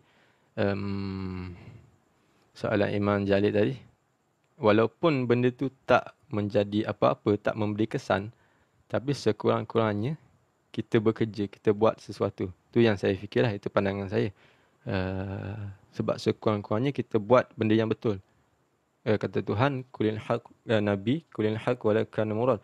Kita buat betul walaupun pahit. Kita buat benda-benda yang betul walaupun orang tak suka.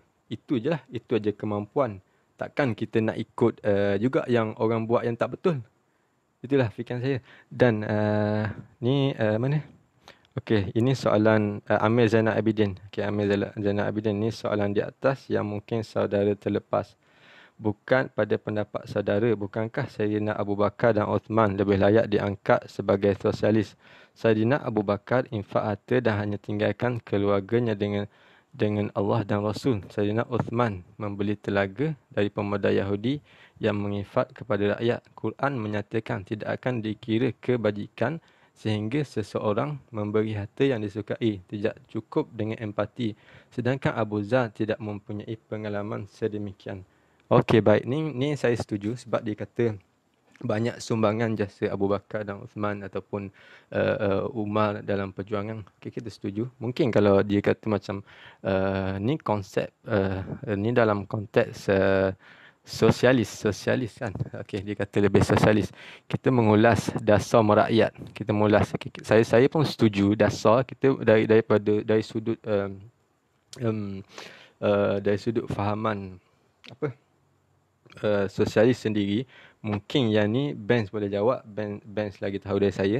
Tapi saya rasa memang kalau konsep apa yang benda yang dibuat itu menginfakkan ataupun bagi harta kepada untuk perjuangan ke komunis ataupun komuniti, untuk memperjuangkan komuniti, saya setuju bahawa benda tu adalah dalam faham sosialis. Saya setuju. Tapi saya juga kata Abu Zar adalah sosialis sebab cara hidup dia. Abu Zar bukan orang miskin. Asalnya kalau mungkin kita kata dia ni bukanlah orang yang terlampau kaya. Tapi dia banyak juga dalam bab-bab cara hidup ataupun ia lebih kepada cara hidup juga. Dia tak semestinya dalam konsep pemerintahan atau pemberian, ataupun memang kita tengok, mungkin ini peribadi dari saya, mungkin kita tengok dia orang kaya macam Osman, orang kaya Abu Bakar, orang kaya dan dia ada duit. Dan dia boleh infak banyak. Dan mungkin Abu Dzar Al-Ghifari ni dia pun ada infak juga, tapi sebab dia tak berduit macam mereka. Itu pandangan saya. Tak ada berduit macam mereka, dan mungkin dia tak banyak catatan dan tak banyak yang dilaporkan tentang Abu Dzar sebab dia adalah figura kecil. Dia bukan figura besar dalam tarikh Islam. Okey, baik. Okey, yang jadi masalah ni siapa ni? Okey, yang jadi masalah tak berapa jelas. Yang jadi masalah, Abu Dzar tidak menyokong tindakan Uthman menggunakan Baitul Mal dan memberi kepada kerabatnya yang memiliki jawatan dalam kerajaan sebelum menyelesaikan masalah miskin. Yang jadi masalah ini pandangan, bukan komen ya. Amran, okey, memiliki jawatan dan dalam kerajaan sebelum menyelesaikan masalah miskin. Yang jadi masalah, Abu Dzar menyokong tindakan Uthman menggunakan Baitul Mal. Abu Dzar tidak menyokong tindakan Uthman menggunakan Baitul Mal dalam memberi kepada kerabatnya yang memiliki jawatan dalam kerajaan sebelum menyelesaikan masalah miskin. Ya, saya pun mungkin saya pun bersetuju sebab kita tengok pada sosial dari sudut masyarakat masa tu ada dicatatkan bahawa ramai lagi orang-orang yang memerlukan, contoh macam kaum sufah ataupun apa. Okey, ni mungkin tuan lebih tahu dari saya. Okey, seterusnya ni dah lama kita nak tutup lah. Okey, dah banyak bercakap.